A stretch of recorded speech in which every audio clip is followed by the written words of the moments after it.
Hello friends, आज हम discuss करेंगे ऑक्साइड्स ऑफ हैलोजन के बारे में। देखिए, डिफरेंट हैलोजन्स की बात करें तो वो डिफरेंट टाइप के ऑक्साइड्स बनाते हैं और ये ऑक्साइड्स डिफरेंट प्रॉपर्टीज शो करते हैं। अब इन ऑक्साइड्स की प्रॉपर्टीज में जो डिफरेंस होता है वो फ्लोरीन के स्मॉल साइज और हाई इलेक्ट्रोनेगेटिविटी की वजह से होता है। अब ऑक्सीजन की बात करें तो इसकी इलेक्ट्रॉन नेगेटिविटी फ्लोरीन से कम होती है, लेकिन ये क्लोरीन, ब्रोमीन और आयोडीन से मोर इलेक्ट्रोनेगेटिव होता है। तो इस वजह से ऑक्सीजन और फ्लोरीन के जो बाइनरी कंपाउंड्स होते हैं उनको हम ऑक्साइड्स ऑफ फ्लोरीन नहीं कह के फ्लोराइड्स ऑफ ऑक्सीजन कहते हैं। और दूसरे हैलोजन्स की बात करें तो ये ऑक्सीजन के कंपैरिजन में लेस इलेक्ट्रोनेगेटिव होते हैं, इसलिए ये ऑक्साइड्स बनाते हैं। अब मोस्ट ऑफ हैलोजन ऑक्साइड्स की बात करें तो ये अनस्टेबल होते हैं और जब शॉक लगता है तो ये एक्सप्लोड होते हैं। इसके अलावा अगर ये लाइट में एक्सपोज होते हैं तब भी इनमें कभी कभी एक्सप्लोजन हो जाता है। अब सबसे पहले बात करते हैं फ्लोराइड्स ऑफ ऑक्सीजन के बारे में। इसमें पहला पॉइंट हो जाएगा ऑक्सीजन डाइफ्लोराइड। देखिए, OF2 एक पेल येलो गैस होती हैं और इसको प्रिपेयर करने के लिए हम फ्लोरीन की रिएक्शन डाइल्यूट NaOH के साथ करवाते हैं। अब OF2 की बात करें तो ये एक स्ट्रॉन्ग ऑक्सीडाइजिंग एजेंट होता है और इसका यूज रॉकेट फ्यूल के फॉर्म में भी किया जाता है। इसके अलावा ये मेटल्स सल्फर, फास्फोरस और हैलोजन के साथ विग्रसली रिएक्ट करता है और फ्लोराइड्स और ऑक्साइड बनाता है। अब OF2 की सॉल्युबिलिटी की बात करें तो ये वाटर में डिसॉल्व होता है और एक न्यूट्रल सॉल्यूशन देता है। तो इसका मीनिंग है ये एसिड एनहाइड्राइड नहीं है। अब OF2 की रिएक्शन अगर NaOH के साथ होती है तो उससे फ्लोराइड आयन और डाई ऑक्सीजन ऑब्टेन होते हैं। फिर नेक्स्ट पॉइंट हो जाएगा डाई ऑक्सीजन डाइफ्लोराइड। तो देखिए, O2F2 एक अनस्टेबल ऑरेंज येलो सॉलिड होता है जो कि एक वायलेंट ऑक्सीडाइजिंग एजेंट और फ्लोरोनेटिंग एजेंट होता है। अब इसको बनाने के लिए फ्लोरीन और ऑक्सीजन के मिक्सचर पर इलेक्ट्रिक डिस्चार्ज पास किया जाता है और ये रिएक्शन लो प्रेशर और लिक्विड एयर टेम्परेचर पर होती है और ये इस टेम्परेचर पर डिकम्पोज हो जाता है। अब इसके स्ट्रक्चर की बात करें तो इसका स्ट्रक्चर H2O2 के सिमिलर होता है, लेकिन इसमें ऑक्सीजन ऑक्सीजन बॉन्ड लेंथ की वैल्यू H2O2 के कंपैरिजन में शॉर्टर होती है। ऑक्सीजन और फ्लोरीन के बॉन्ड लेंथ की वैल्यू 1.58 एंगस्ट्रॉम होती है। अब बात करते हैं कुछ क्लोरीन के ऑक्साइड्स की। तो इसमें पहला हो जाएगा डाइक्लोरीन मोनोऑक्साइड। तो देखिए, डाइक्लोरीन मोनोऑक्साइड एक येलो ब्राउन गैस होती है और इसको लेबोरेटरी और कॉमर्शियली क्लोरीन और मर्क्यूरिक ऑक्साइड के रिएक्शन से प्रिपेयर किया जाता है।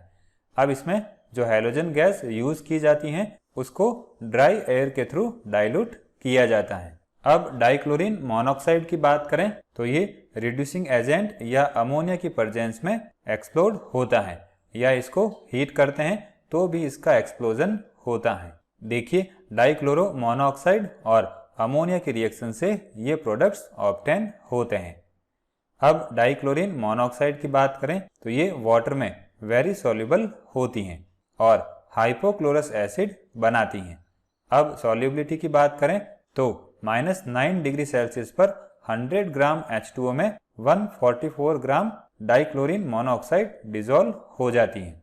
इसके अलावा ये NaOH सॉल्यूशन में डिसॉल्व होकर सोडियम हाइपोक्लोराइट बनाती हैं।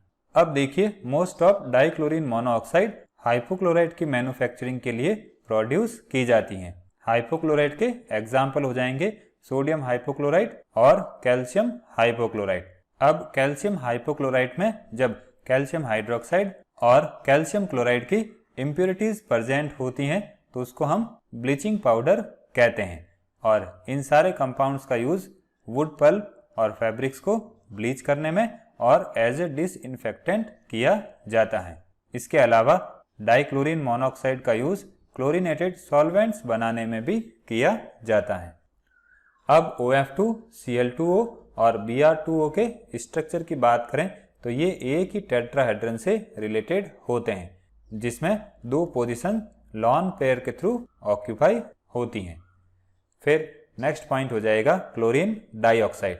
तो देखिए, क्लोरीन डाइऑक्साइड एक येलो गैस होती है और इसको अगर कंडेंस करते हैं तो ये डीप रेड कलर प्रोड्यूस करती हैं। ये हो जाएगी इसके लिए बॉइलिंग पॉइंट की वैल्यू। देखिए, क्लोरीन डाइऑक्साइड एक पावरफुल ऑक्सीडाइजिंग और क्लोरीनेटिंग एजेंट होती हैं और इसका लार्ज क्वांटिटीज में यूज वुड पल्प और सेल्यूलोज को ब्लीच करने में और ड्रिंकिंग वाटर को प्योरीफाई करने में भी होता है, और फ्लोर को ब्लीचिंग करने में ये क्लोरीन से 30 टाइम्स इफेक्टिव होती हैं। देखिए, फ्लोर की ब्लीचिंग वाइट ब्रेड की मैन्युफैक्चरिंग के लिए की जाती है। अब क्लोरीन डाइऑक्साइड -40 डिग्री सेल्सियस के अबव एक्सप्लोड होती हैं और अगर इसको इस पार्शियल प्रेशर से अबव कंसंट्रेटेड किया जाता है तो ये रेडली डिटोनेट हो जाती हैं। अब इसको रिड्यूसिंग एजेंट के साथ जब मिक्स किया जाता है तो ये एक्सप्लोड होती हैं और इसी वजह से इसको इन सिटू रिएक्शन के थ्रू प्रिपेयर किया जाता है और एयर और कार्बन डाइऑक्साइड से डाइल्यूट करके फिर यूज किया जाता है। अब इसके प्रिपरेशन की सेफेस्ट लेबोरेटरी मेथड की बात करें तो उसमें सोडियम क्लोराइड की रिएक्शन ऑक्जेलिक एसिड के साथ करवाई जाती है और जब इनकी रिएक्शन करवाई जाती है तो साथ में CO2 भी ऑब्टेन होती हैं, जो कि क्लोरीन डाइऑक्साइड को डाइल्यूट कर देती हैं।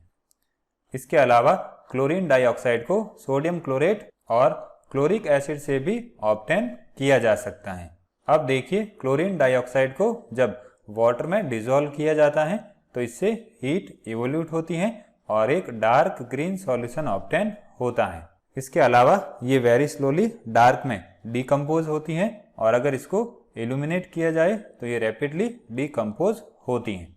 अब इसके यूजेस की बात करें तो इसका यूज सोडियम क्लोराइड की मैन्युफैक्चरिंग में किया जाता है और सोडियम क्लोराइड का यूज टेक्सटाइल और पेपर्स की ब्लीचिंग में किया जाता है। ये हो जाएगी इसकी कुछ दूसरी रिएक्शन, जिसमें इसकी रिएक्शन NaOH और ओजोन के साथ हो रही है। NaOH के साथ सोडियम क्लोराइड ऑब्टेन होता है और ओजोन के साथ Cl2O6 ऑब्टेन होता है। इसको हम डाइक्लोरीन हेक्सोक्साइड भी कहते हैं। अब क्लोरीन डाइऑक्साइड की बात करें तो ये एक ऑड इलेक्ट्रॉन मॉलिक्यूल होता है और पैरामैग्नेटिक नेचर शो करता है।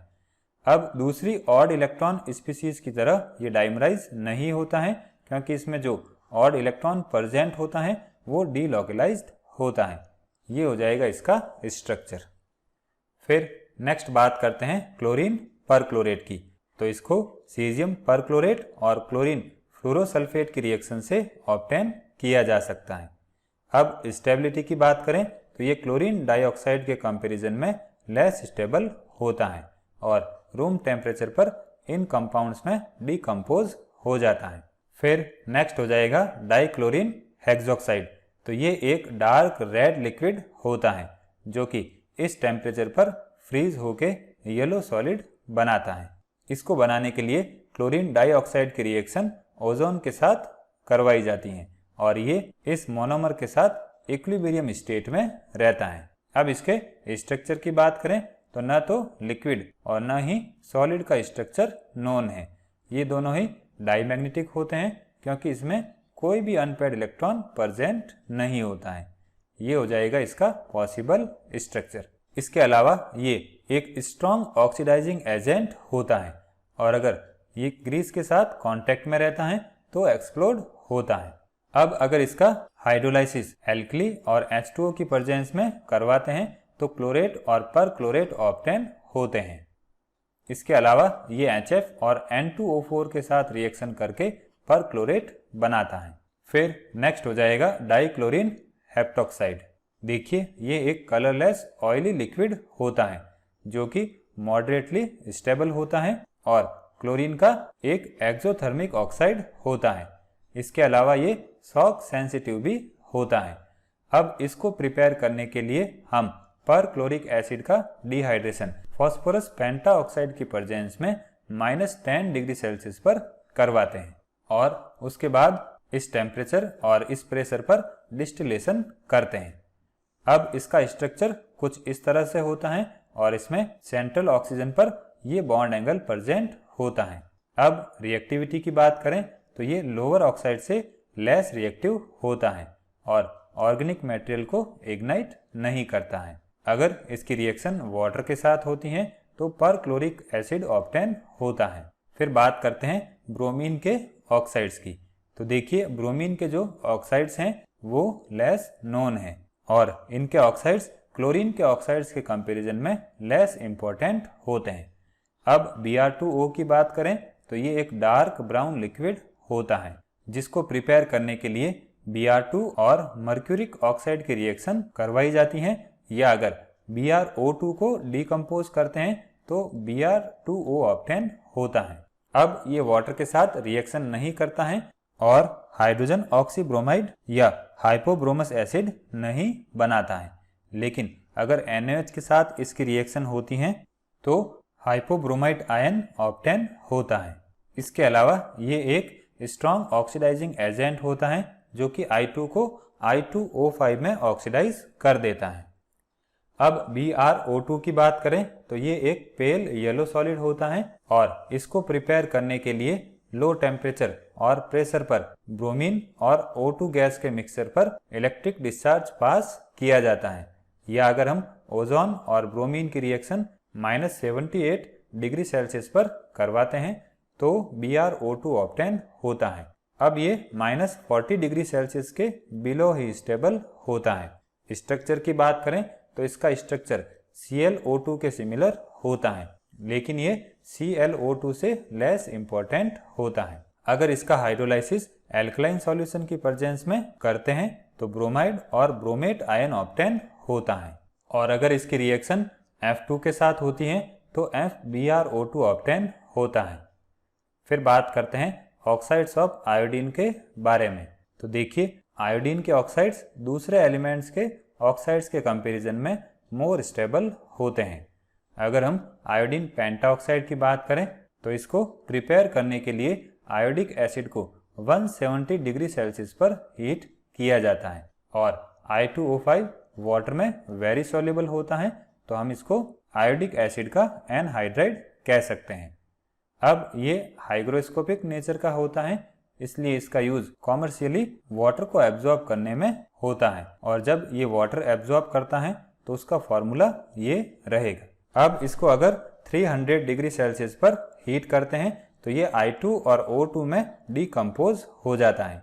इसके अलावा ये ऑक्सीडाइजिंग एजेंट की तरह बिहेव करता है और कार्बन मोनोऑक्साइड के डिटेक्शन और एस्टिमेशन में भी यूज होता है। देखिए कार्बन मोनोऑक्साइड का एस्टिमेशन किस तरह से किया जाता है। तो जब कार्बन मोनोऑक्साइड की रिएक्शन I2O5 के साथ करवाई जाती है तो CO2 ऑब्टेन होती हैं और आयोडीन लिबरेट होती हैं। अब जो आयोडीन लिबरेट होती हैं उसको हाइपो के अगेंस्ट टाइट्रेट किया जाता है। इसके अलावा I2O5 कार इंजन्स और ब्लास्ट फर्नेस से जो गैसेज निकलती हैं उसके एनालिसिस में भी तो इसका यूज किया जाता है, और ये इन फ्लोरिनेटिंग एजेंट्स के साथ रिएक्शन करके IF5 बनाता है। अब इसका स्ट्रक्चर कुछ इस तरह से रहेगा। अब आयोडीन के कुछ दूसरे ऑक्साइड्स I2O4 और I4O9 की बात करें तो ये मॉडरेटली स्टेबल होते हैं, लेकिन I2O5 से लेस स्टेबल होते हैं। I2O4 की बात करें तो ये येलो हाइग्रोस्कोपिक सॉलिड होता है, और I4O9 की बात करें तो उसको इन मेथड्स के थ्रू प्रिपेयर किया जा सकता है। अब देखिए अगर I4O9 को इस टेम्परेचर पर हीट करते हैं तो ये I2O5, I2 और O2 में डिकम्पोज हो जाता है, और I2O4 को इस टेम्परेचर पर हीट करते हैं तो ये I2O5 और आयोडीन में डिकम्पोज हो जाता है। अब I2O4 की बात करें तो इसको प्रिपेयर करने के लिए आयोडिक एसिड का डिहाइड्रेशन सल्फ्यूरिक एसिड की प्रेजेंस में करवाया जाता है। अब इन ऑक्साइड्स के स्ट्रक्चर की बात करें तो वो नोन नहीं है, लेकिन I2O4 की बात करें तो उसमें ये आयंस प्रेजेंट होते हैं और I4O9 में ये आयंस प्रेजेंट होते हैं।